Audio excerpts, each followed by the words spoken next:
Pre-sentencing report. Good morning, Your Honor. Good morning, Chair, and Happy New Year. Happy New Year to you too. Yes. Phyllis Kabir, probation. Yes. The matter was coming for a pre-sentence report. However, Your Honor, it's not ready. I would want to request until Monday for the same. What was it? When did you note it? Today morning, Your Honor. You were not told.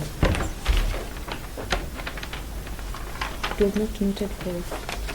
And how much was it for the penalty? He pleaded guilty to.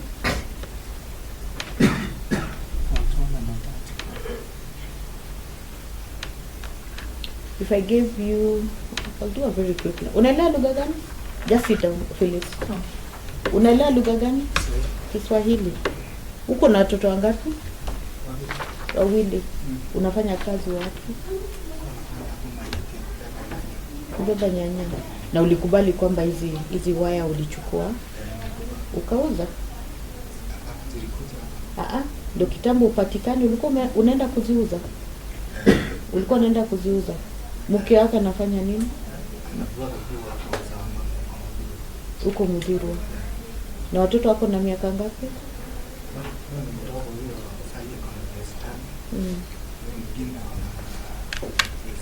Na uko na miaka ngapi wewe? 28. Na mke wako?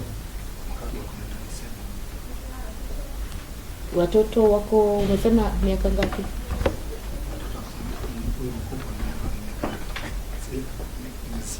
6. Na wewe mwingine? Na umewahi patikana na kosa lolote? Umewahi pelekwa kotini ama umewahi shikwa na polisi? Hapana. Hii ndio yako ya kwanza?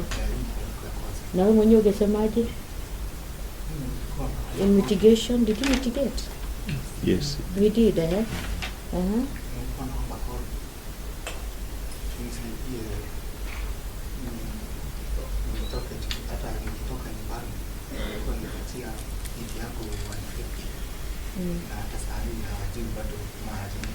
Haujapiga simu?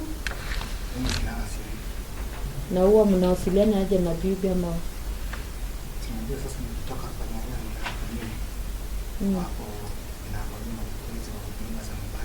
Kwa wapo ndo mnaishi?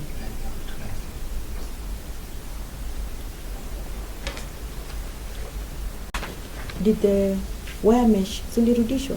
Yes, Your Honor. They took them back? Yes, the complaint. The court hearing considers your mitigation.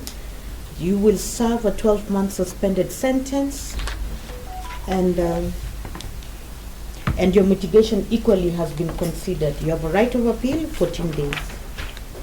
Kwa hivyo mahakama basi imeweza kuzingatia malilio ambayo uliweza samani sifanye kosa lolote, sawa, lakini umeachiliwa. So usirudie kosa tena na iwe funzo. Any other matter that is coming up for